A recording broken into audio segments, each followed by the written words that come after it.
ఈ పార్టీలు కానీ బీఆర్ఎస్ బీజేపీ మన స్థానిక సమస్యల్ని పరిష్కరించాలనో మన మున్సిపాలిటీలలో సీసీ రోడ్లు వేయాలనో అండర్ గ్రౌండ్ డ్రైనేజ్ నిర్మించాలనో లేకపోతే మన వీధి దీపాలను సరిదిద్దాలనో అంతెందుకు పేద ప్రజల గుర్తింపైన రేషన్ కార్డు ఇవ్వాలన్న ఆలోచన కూడా ఈ పార్టీలు చెయ్యలేదు.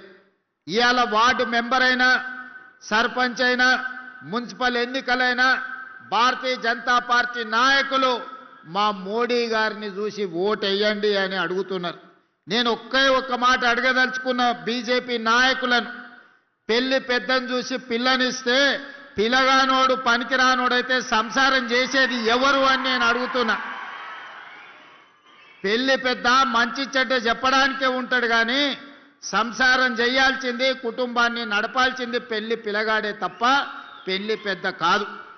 అందుకే ఇవాళ మీ మున్సిపల్ ఎన్నికల్లో కౌన్సిలర్లు కానీ కార్పొరేటర్లు కానీ ఈరోజు మీ సమస్యల్ని పరిష్కరించాలి అంటే మోడీని చూసి ఓటేస్తే ఈ గల్లీలో ఉండే బోడిగాడు మనకు పని చెయ్యకపోతే పోయి మోడీని అడగగలమా మనము? అదేవిధంగా ఈరోజు బీఆర్ఎస్ వాళ్ళు మొన్న జరిగిన శాసనసభ ఎన్నికల్లో అధికారం పోయింది. ఆ తర్వాత పార్లమెంట్ ఎన్నికల్లో గుండు సున్నా వచ్చింది. ఆ తర్వాత సర్పంచ్ ఎన్నికల్లో మీరందరూ కాంగ్రెస్ పార్టీ కార్యకర్తలు కలిసి బీఆర్ఎస్ పార్టీని బొందదీసి పాతి పెట్టారు. ఇక మా వల్ల కాదు కాంగ్రెస్ వాళ్ళతో గెలుచుడు, కాంగ్రెస్తో పోటీ వడుడని బీఆర్ఎస్ వాళ్ళు పోయి ఈరోజు అడ్డా మీది పైల్వాన్లను బీజేపీ వాళ్ళను అరువు తెచ్చుకున్నారు. ఇవాళ బీజేపీ వాళ్ళు బీఆర్ఎస్ వాళ్ళు కలిసి ఇంతకుముందే పెద్దలు శ్రీధర్ బాబు గారు చెప్పిండ్రు, తాండూరు మున్సిపాలిటీలో మనోహర్ రెడ్డి గారి సమక్షంలో చేరిన బీజేపీ నాయకులు మా బీఫాములు బీజేపీ ఆఫీసులో కాదు బీఆర్ఎస్ ఆఫీసులో మా బీఫాములు ఇస్తున్నారని. ఇంత భావ దారిద్ర్యం భారతీయ జనతా పార్టీకి దాపురించింది. ఎన్నికల్లో నిలబడి కొట్లాడాలి కానీ చీకటి ఒప్పందాలు చేసుకొని ఫెవికల్ బంధంతో ఈనాడు బీజేపీ బీఆర్ఎస్ వాళ్ళు కాంగ్రెస్ పార్టీని ఓడించాలని కుట్రలు చేస్తున్నారు. నేను అడగదలుచుకున్నా, 10 ఏళ్ళు మీరే ఉన్నారు, అన్ని మున్సిపాలిటీలలో మీ వాళ్ళే కౌన్సిలర్లు చైర్మన్లుగా ఉన్నారు. నిజంగానే మీరు సమస్యలు పరిష్కరించుంటే ఈనాడు తాండూరులో కానీ పరిగిలో కానీ వికారాబాద్లో కానీ కొడంగల్లో కానీ మీరు అడగకుంటేనే మీ ఇంటికి వచ్చి ఓటేసి అయ్యా మీరు గొప్పలు మా మున్సిపాలిటీలో మా సమస్యల్ని పరిష్కరించారు మీకే ఓటేస్తామని ఇవాళ బీఆర్ఎస్ బీజేపీ వాళ్ళకు ఓటేసేటోళ్ళు. నిజంగానే కేసీఆర్ గారు నిధులు ఇచ్చి నరేంద్ర మోడీ గారు నిధులు తెచ్చి ఈ మున్సిపాలిటీలను అభివృద్ధి చేసి ఉంటే ఇవాళ ఇల్లు తిరిగి వంగి వంగి దండాలు పెట్టాల్సిన పరిస్థితి బీజేపీకి బీఆర్ఎస్కు దాపురించేది కాదు. 12 ఏళ్ళు మోడీ ప్రధానమంత్రి గుండి చేయలేని పని ఇవాళ మీ గల్లీలో కార్పొరేటర్ కౌన్సిలర్ గెలిస్తే మోడీ వచ్చి మన సమస్యల్ని పరిష్కరిస్తాడా?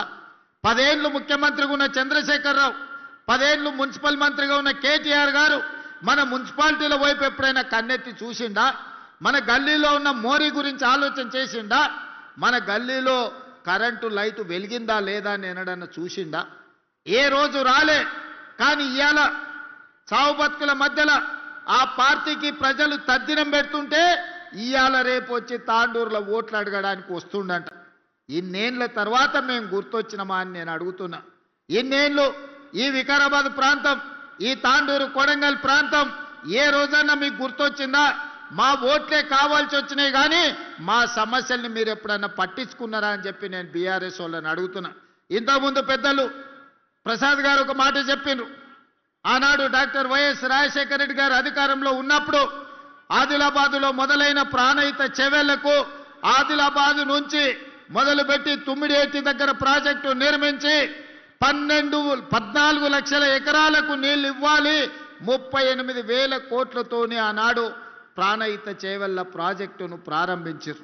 చేవెళ్లలో శిలాఫలకం వేసినప్పుడు డాక్టర్ వైఎస్ రాజశేఖర రెడ్డి గారు చేవెళ్లకే కాదు వికారాబాద్ తాండూ పరిగి ప్రాంతానికి కూడా గోదావరి జలాలు రావాలి, ఎడారిగా మారిన మా ప్రాంతాన్ని అభివృద్ధి చేయాలి, ఎల్లకాలం మేము కల్తీ కళ్ళు తాగాల్సిందేనా, మేము కందులు వండించుకొని బతకాల్సిందేనా అని చెప్పి ఈ ప్రాంత రైతాంగం డాక్టర్ వైఎస్ రాజశేఖర రెడ్డి గారిని అడిగారు.